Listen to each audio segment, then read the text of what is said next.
In 1932, the Australian military declared war on birds and lost. Now, before you dismiss this as folklore, let me show you the documents. This isn't a tall tale spun by bushmen around a campfire. The Great Emu War is real, officially sanctioned, and it ended in one of history's most humbling military defeats. A sovereign nation's armed forces were outmaneuvered by a flightless bird standing 5 feet tall. The irony, and there's quite a bit of it, is that the whole thing made perfect sense at the time. Let's rewind to late 1931. Western Australia had just endured one of the worst droughts in its history. Farmland was desiccated, crops had failed, and then, as if on cue, approximately 20,000 emus migrated inland from the Australian interior, fleeing the dry season. They descended on the Campion district like a feathered plague, devouring grain, stripping paddocks bare, and leaving farmers in genuine financial ruin. The farmers weren't passive. They petitioned the government, they demanded intervention, and the Western Australian government, facing political pressure and sympathetic to rural distress, escalated the matter to the military. This is where the story pivots from agricultural crisis to something genuinely absurd. The Department of Defense actually approved a military operation to cull the emus. Enter Major Meredith. This is the man tasked with the operation. He was a decorated soldier, a World War I veteran, and he brought 2 soldiers with him, equipped with 2 Lewis guns, which were military-grade machine guns capable of firing 500 rounds per minute. On November 2, 1932, they arrived in the Campion district ready for what they believed would be a quick, decisive campaign. What happened next is where this encounter becomes legendary. The soldiers located a flock of approximately 50 emus and opened fire. But here's the problem. Emus are remarkably difficult to kill. Their bodies are compact, their feathers are dense, and they scatter unpredictably when startled. The machine gun fire that should have decimated the flock, it barely slowed them down. The birds scattered in all directions. Some fell, but most simply ran, and emus can run at speeds up to 50 kilometers per hour. They're built for the Australian landscape in ways that 1930s military hardware wasn't equipped to handle. Major Meredith's team pursued, but the emus were faster, more agile, and infinitely more numerous than anticipated. Over the next few weeks, the military conducted multiple operations. They burned ammunition, they coordinated ambushes, they tried different tactics, flushing birds toward gunfire, setting traps, even attempting to use poison. The results were consistently disappointing. For every emu they killed, dozens more seemed to materialize. The birds adapted to the threat, becoming more dispersed and harder to target. By early December, Major Meredith had expended nearly 10,000 rounds of ammunition. The official reports from the operation are still available, you can read them, and they are remarkably candid about the failure. The cost of ammunition alone exceeded the value of the grain the emus had destroyed. The military's return on investment was, mathematically speaking, catastrophic. The press naturally had a field day.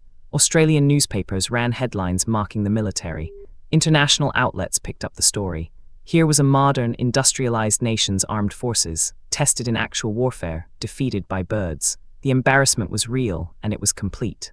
So why did it fail so completely? There were several factors. First, the emu's physiology made them surprisingly resilient to gunfire. Second, the landscape, dense scrubland and open terrain, gave the birds natural advantages and multiple escape routes.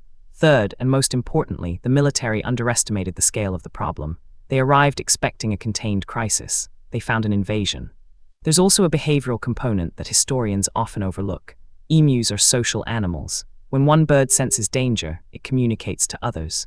The military operation, ironically, may have accelerated their dispersal. What began as a concentrated flock became scattered groups across thousands of acres, making them even harder to target systematically. By December 1932, the operation was quietly abandoned. Major Meredith withdrew his forces. The military issued a terse statement indicating the campaign was no longer viable. The official record shows that fewer than 1,000 emus were actually killed, a drop in an ocean of 20,000. What happened to the emu problem after the military withdrew? This is where the story takes an unexpected turn. The birds eventually moved on naturally. Seasonal rains came. The landscape recovered. The emus dispersed inland, and the crisis, which had seemed catastrophic months earlier, simply resolved itself through ecological processes the military couldn't control or predict. The farmers, meanwhile, received some compensation from the government, though it was modest. Insurance schemes were adjusted. Agricultural practices were modified. By the mid-1930s, farmers had adapted to the periodic emu migrations, learning to work around them rather than against them. Nature, it turned out, was a better negotiator than the military. What makes the Great Emu War genuinely important, beyond the surface absurdity, is what it reveals about human assumptions. We tend to believe that superior firepower, military organization, and technological advantage guarantee victory.